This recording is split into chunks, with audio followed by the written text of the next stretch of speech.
Hi everyone, Aaron with Perfect Postures. Someone had posted on our Facebook that they wanted me to talk about bunions, and that's something that's really common. We see in our facility, and people always ask, well, why do I develop them, or how did it occur? And there's so many answers to that. And I'll just start with the real basics, which are there's hereditary factors.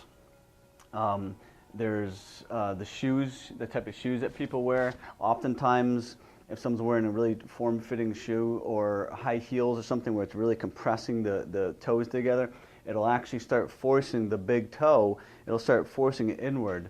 And over time, due to mechanics, the shoes, and again, those hereditary factors, you'll start developing a condition called hallux valgus. And really all that means is that the big toe is starting to angle inward.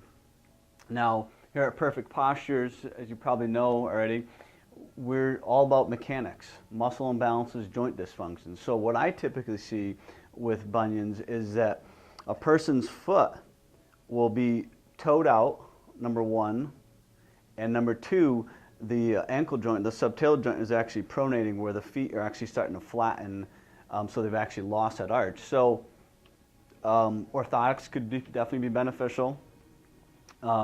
I think that's just, it helps, but I think there's more that you could do with that. So basically what happens though is as a foot turns out and that toe starts angling, instead of going through the proper stages of your gait pattern, which is different phases, but basically when you land on your heel and then you land on your foot, that's your mid stance, and then when you go to toe off, it should be off the big toe. Well, when you have that hallux valgus condition and all those other mechanical factors, instead of coming straight off the toe, you actually press more toward the head or to that metatarsal head of the foot.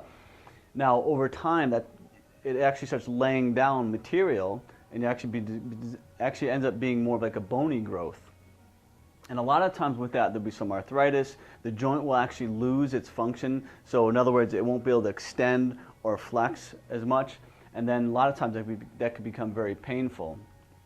So I know I just said a lot of stuff there. It definitely gets really complicated, but I mean, I could go on and on about this, how it actually could be a result of what the knee's doing and the hip's doing. And with a lot of the videos, I'm always talking about hip stability. And if a person's hip joint or femur bone rotates too far inward, well, that has a direct influence on the position of the foot and the ankle as well. A lot of times that'll collapse it in. So it is complicated.